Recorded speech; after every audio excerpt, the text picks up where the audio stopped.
Bonjour à tous les Sagittaires, ascendant Sagittaire, Lune en Sagittaire, bienvenue sur votre horoscope du mois de mars. Je suis un petit peu en retard pour fournir ces horoscopes, je m'en excuse. Un peu débordée aussi dans ma vie professionnelle, donc j'essaie quand même de trouver entre deux rendez-vous le temps de faire mes horoscopes. Mois important, nous allons avoir Mercure qui va rentrer dans le Bélier le 4 mars et qui va devenir rétrograde le 16 mars. Ça y est, c'est reparti. Alors, dans ces temps, évitez de réserver un voyage, des hôtels, parce que là, ça bloque. Par contre, ça n'empêche pas de réussir au niveau de ses affaires. Donc, on relativise un petit peu ce Mercure rétrograde, sauf si on est commercial et qu'il est déjà rétrograde dans votre thème de naissance. Sinon, eh bien, régulièrement, on est invité à se réorienter, à faire un petit peu le bilan, revoir ses actions. Qu'est-ce que je peux mettre en place? Voilà, c'est des formes de recalcul, c'est l'énergie normale du ciel. Nous aurons bien sûr Vénus, moment très important qui est dans le Bélier, qui devient rétrograde le 3 mars. Beaucoup d'instabilité sur les marchés financiers. Pourquoi j'en parle? Parce que ça se passe dans votre secteur 5. Donc du coup, ça ne favorise pas la prise de risque. Avec deux rétros, plus un Mars qui va être en zone 8, ça frotte un petit peu.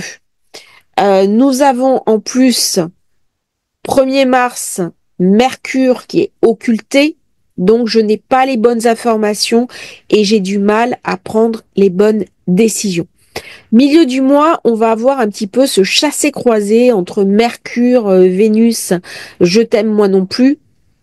Euh, la tête et les affects. Comment je vais arriver à gérer tout ça? Eh bien, comme c'est dans votre secteur 5, ça va mettre forcément l'accent sur la famille, les enfants, les amours. Comment je me situe par rapport à mes enfants? Comment je me situe par rapport à l'autre? Donc c'est une période où je peux tomber amoureux, rencontrer quelqu'un, décider de fonder une famille, ou alors que mes enfants décident de fonder une famille. Ça va être très effervescent au niveau de la maison 5, qui met bien sûr l'accent aussi sur la créativité, sur la création, sur l'imagination. C'est une très bonne période pour faire du théâtre, de la photographie, reprendre de la peinture, enfin, avoir un hobby qui nous plaît. Mais au-delà de ce hobby, c'est vraiment utiliser la créativité dans son travail. Comment je peux mettre en place des outils de créativité qui peuvent m'aider et qui peuvent m'apporter un éclairage différent dans ma vie. Alors, on est allé chercher le mois dernier les énergies du poisson, qui étaient dans votre secteur 4, qui met l'accent bien sûr sur la maison, sur la famille, sur organiser sa maison. On peut faire des travaux dans la maison, des travaux dans le jardin. On peut s'occuper aussi de son foyer, des personnes de son foyer. Il y a quelque chose de chaleureux. Il y a quelque chose où on a besoin d'être chez soi, on a besoin d'être en relation avec les membres de sa famille. Quelque chose de très important pour vous en ce début de mois. Alors, c'est une période où on est dans la saison des éclipses. Ça va ramener beaucoup d'énergie. Beaucoup, beaucoup d'énergie. Ça va être très intense. Forcément, les personnes qui sont concernées par ces éclipses, si vous avez Soleil, la Lune ou un angle ou une planète importante sur ces degrés, ça va avoir des conséquences. 14 mars, éclipse de Lune, 23 degrés Vierge, 29 mars, éclipse de Soleil, 8 degrés en Bélier. Elle sera visible en France. Attention, protégez vos yeux. On va retrouver un petit peu ces énergies de 2015, septembre, où j'ai eu cette éclipse de soleil en Vierge et le 28 septembre, l'éclipse de lune en Bélier. Vous voyez comment c'est la dernière éclipse de Bélier? C'est le moment de conclure quelque chose.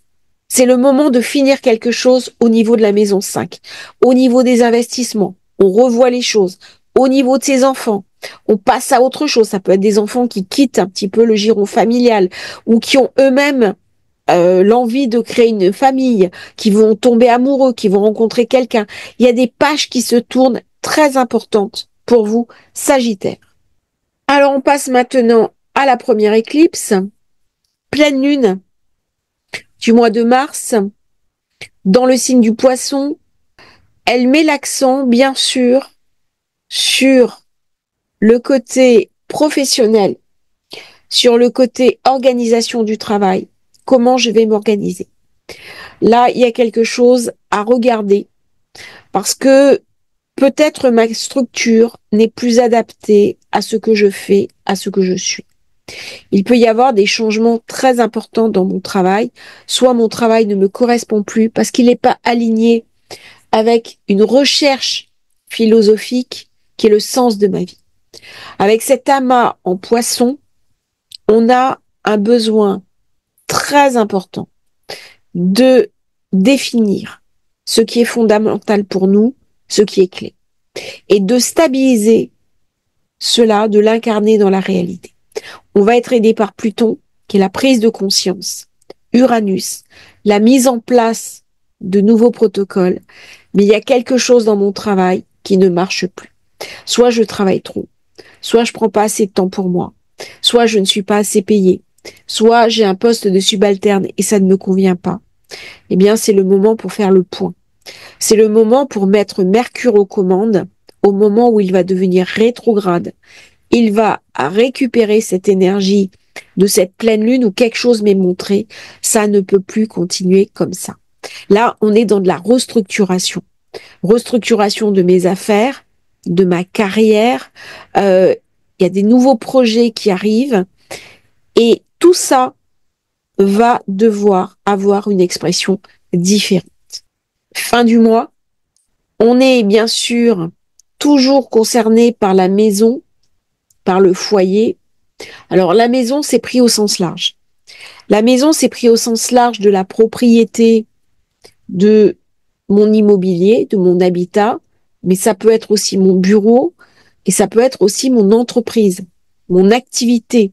Alors si je suis profession libérale, pareil, c'est mon bureau. Donc ça va mettre l'accent vraiment sur la réactualisation de mes compétences, de mes connaissances, relancer un dynamisme, parce que là, à partir du 21, le soleil sera passé en bélier, ce sont les nouvelles germes. On est après l'équinoxe. Et là, après l'équinoxe, on plante quelque chose. C'est-à-dire, je suis invitée à me faire plaisir, à échanger de la joie, à sortir, à profiter de la vie. C'est une période assez joyeuse. Par contre, je suis invitée aussi à revoir tout ce qui est mes investissements, ma spéculation, mes placements financiers, parce que là, il y a des modifications à apporter. J'ai un Jupiter carré Saturne. C'est donc une période où je suis invitée à la vigilance sur tout ce qui est spéculation, tout ce qui est investissement. Par contre, d'une manière générale, c'est une très bonne période. Très bonne période pour s'affirmer, pour lâcher prise, pour aller mettre en lumière ce qui est fondamental pour moi. C'est une période aussi où je peux être beaucoup plus romantique, où j'ai besoin de rencontrer quelqu'un, où j'ai besoin de romance, où j'ai besoin de rencontrer des amis, de la famille, de partir en vacances. C'est une période aussi où on peut fonder une famille, avoir un enfant, aller à des festivals, des colloques, mais des choses très joueuses, très ludiques. On n'est pas du tout dans je vais à des colloques de travail, je m'enferme pour méditer. Non, non, c'est pas du tout ça. On est dans une forme de légèreté. Et surtout, elle se passe en bélier, donc c'est très compatible avec votre signe. Ça ramène beaucoup d'énergie, beaucoup d'enthousiasme. Il y a quelque chose de très puissant dans cette nouvelle lune du bélier, comme si on était vraiment dans un renouveau. Les fleurs s'épanouissent, il y a les abricotiers en fleurs, les amandiers en fleurs, et tout ça, on y est très sensible.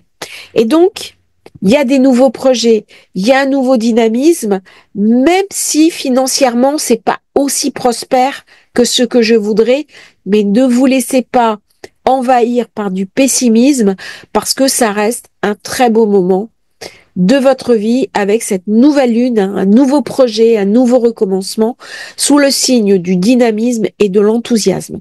Je vous remercie, Sagittaire, d'avoir suivi cette vidéo. N'oubliez pas de liker, de vous abonner à la chaîne. Et si vous souhaitez commander votre thème de naissance, votre révolution solaire, les liens dans la description. À bientôt pour un nouveau partage sur Astrologie Facile.